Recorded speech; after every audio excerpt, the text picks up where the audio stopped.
with another MidPointe family story time from my home to yours. I hope that you're staying safe and healthy and washing your hands a lot. We're going to use those hands for our first song. I bet you knew that was coming, huh? If you're ready for a story, wave hello. If you're ready for a story, wave hello. If you're ready for a story and you want us all to know, if you're ready for a story, wave hello. If you're ready for a story, clap your hands. If you're ready for a story, clap your hands. If you're ready for a story and you want us all to know, if you're ready for a story, clap your hands. Hi, everybody. I thought today we could share stories about using our imagination. Do you like to imagine sometimes that you're a different person? Or maybe you're an animal? Or maybe you can imagine going someplace different? I get it. Me too. Sometimes I like to imagine that I am a princess and I put on my tiara and my fancy dress up clothes and I wave like a princess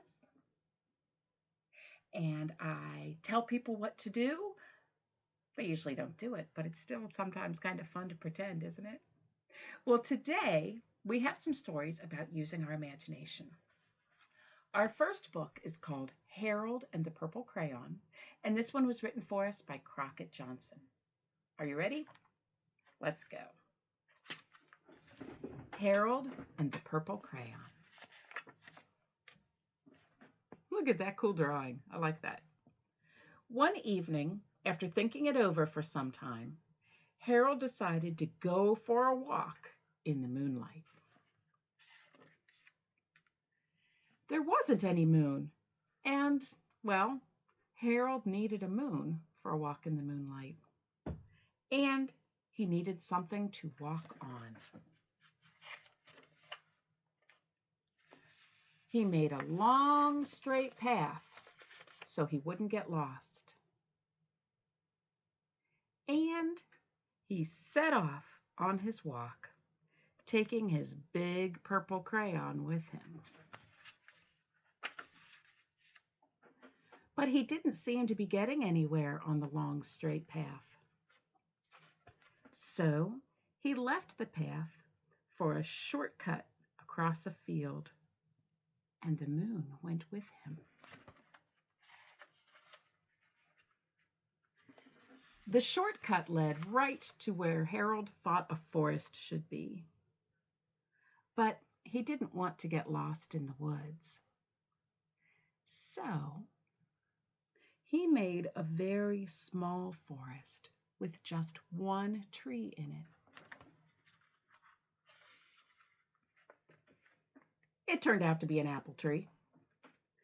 The apples would be very tasty, Harold thought, when they got red.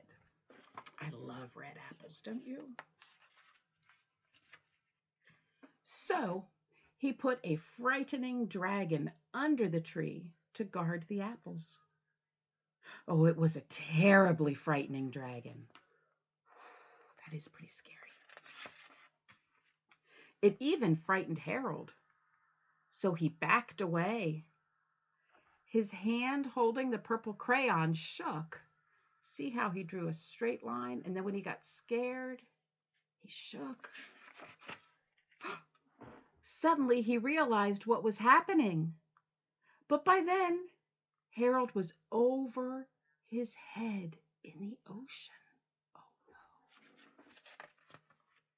He came up thinking fast, and in no time he was climbing aboard a trim little boat. He quickly set sail, and the moon sailed along with him.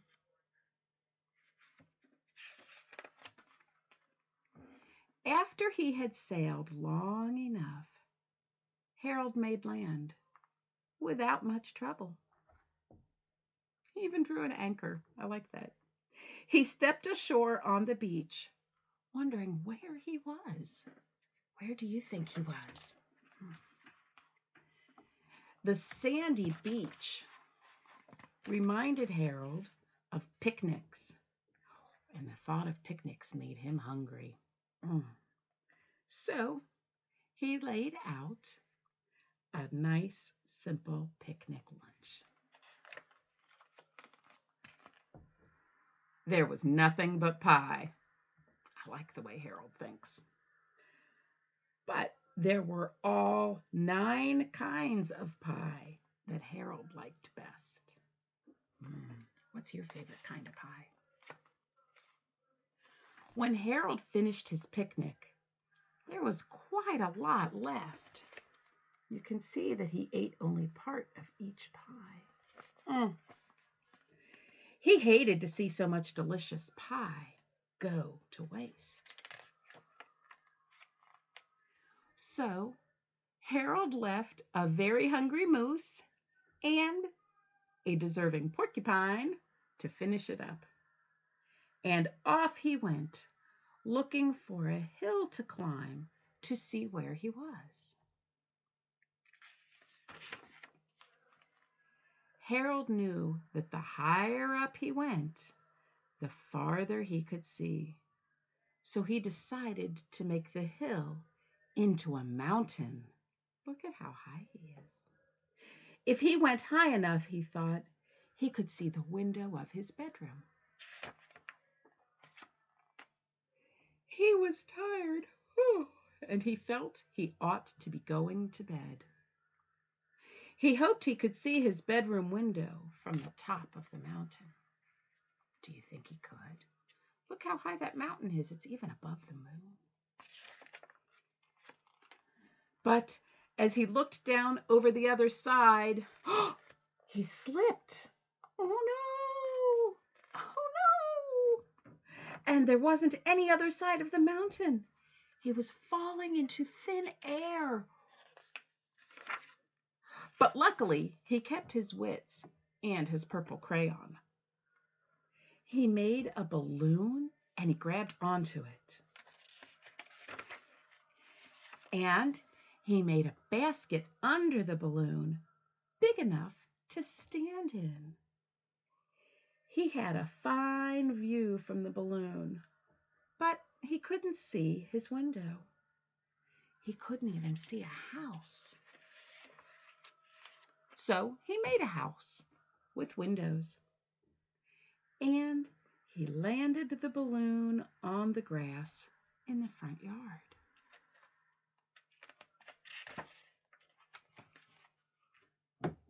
None of the windows was his window. He tried to think where his window ought to be.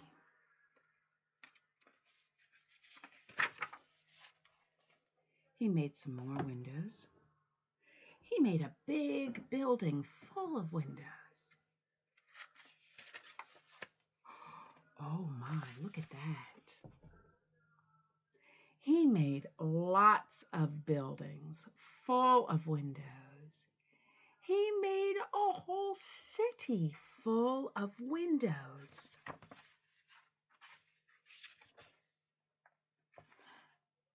But none of those windows was his window. He couldn't think where it might be. He decided to ask a policeman. Kind of looks like Officer Wayne, who works in our library, doesn't it? The policeman pointed the way Harold was going anyway, but Harold thanked him. And he walked along with the moon, wishing he was in his room and in his bed. Then suddenly, Harold remembered. He remembered where his bedroom window was when there was a moon. It was always right around the moon. And then Harold made his bed. He got in it and he drew up the covers. And the purple crayon dropped on the floor. And Harold dropped off to sleep. That one is called Harold and the Purple Crayon. I like that a lot because it uses a lot of imagination. So you could do what Harold did and get a great big piece of paper and start drawing. And we're going to talk about that in a few minutes. But first, how about a song? You still have those hands? Let me see them. All right. You ready? Hold your hands up high, hold your hands down low, hold your hands in the middle and wiggle them so. Put your elbows in front, put your elbows in back, put your elbows to the side and quack, quack, quack, quack, quack, quack. Let's do it again. You ready? Let me see your hands. All right. Hold your hands up high, hold your hands down low, hold your hands in the middle and wiggle them so. Put your elbows in front, put your elbows in back, put your elbows to the side and quack, quack, quack, quack, quack, quack. It's not every day you see a princess quacking like a duck. All right, so I have another one for us. And I have to tell you, this is a new story to me. I don't think I had read this one before. So we're going to discover a new one together. This book is called Milk and Cookies, and it was written by Frank Asch and illustrated by him also. He's written lots of books about bears. You might have read some other ones. This is called Milk and Cookies. See that picture there? The bear family at their house. One winter day, the bear family went to visit Grandma and Grandpa. I'm looking forward to when we can do that again. When it got to be late, too late to go home, Grandma made up the couch for them in the living room. Well, that's pretty nice. Good night, said Grandma and Grandpa. Good night, said Mama and Papa. Good night, said Baby Bear. And they all went to sleep. In the middle of the night, Baby Bear heard a noise and woke up. Then he saw a strange red light coming from under the basement door. He climbed out of bed and tiptoed to the door to see what it was. What do you think it was? He didn't want to make any noise, so he just peeked through the keyhole. What he saw looked like a giant dragon with flames shooting from its mouth. Grandpa was there feeding it. Oh, I do not have a dragon in my basement. When the dragon shut its mouth, Grandpa came upstairs. Is there anything wrong? Asked Grandpa. No, I'm okay, said Baby Bear. Would you like some milk and cookies? Asked Grandpa. No, thank you, said Baby Bear, and he went back to bed. That night, Baby Bear dreamed that the basement door opened and the dragon came upstairs. I'm hungry, said the dragon. Oh, no. Baby Bear ran into the kitchen and opened the refrigerator. He poured the dragon a glass of milk and opened a box of cookies.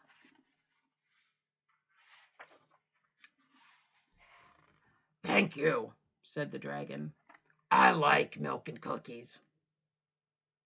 And he ate everything all up.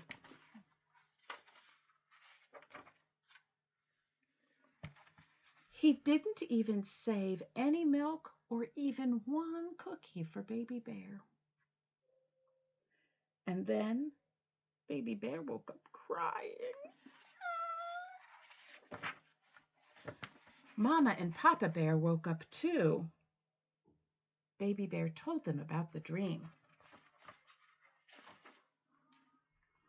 Whatever gave you the idea that there was a dragon in the basement? Asked Mama Bear. I saw it, said Baby Bear. If I come downstairs with you, asked Papa Bear, will you show me the dragon? Okay, said Baby Bear, and they went downstairs. In the corner, where Baby Bear thought he had seen a dragon, there was a wood stove. Papa Bear opened the door. Inside, the flames glowed brightly. "There, you see," said Papa Bear. "There is no dragon, just an old wood stove." When they went back upstairs, Grandma and Grandpa were up. "Is everything all right?" asked Grandma. "It is now," said Papa Bear. "Good," said Grandpa. "Then let's all have some milk and cookies." Yum! Doesn't that sound yummy? I like that. Isn't that interesting how Baby Bear saw something, but he imagined it was something else? That's kind of a fun game to play. So, I thought, thinking about Harold and his purple crayon, maybe today for an activity, you can get a piece of paper and a purple crayon, probably a whole bunch of crayons, right? And you can draw a picture using your imagination. I drew a couple pictures. I was thinking about places where I would like to go. So I made some pictures. I drew a picture of the library, because that's a place I really want to go. And I also made a picture of the zoo, because that's another place I want to go. And I want you to see that I used my purple crayon to write zoo. And here in my library picture, that's me going into the library. You can tell it's me because I have two different socks. I made one of my socks purple. So why don't you get some crayons and some paper and draw some pictures of places that you would like to go when we can go places, or draw any kind of picture using your imagination. How about that? I would love to see your pictures. All right. Well, thanks everybody for joining me again today for Stories and Songs and using your imagination. I'm going to keep my princess tiara on for the rest of the day, I think. All right, everybody. I'll see you next time. See you later, alligator. After a while, crocodile. Give a hug, ladybug. Blow a kiss, jellyfish. See you soon, big baboon. Out the door, dinosaur. Take care, polar bear. Wave goodbye, butterfly. Bye-bye, everybody. See you next time.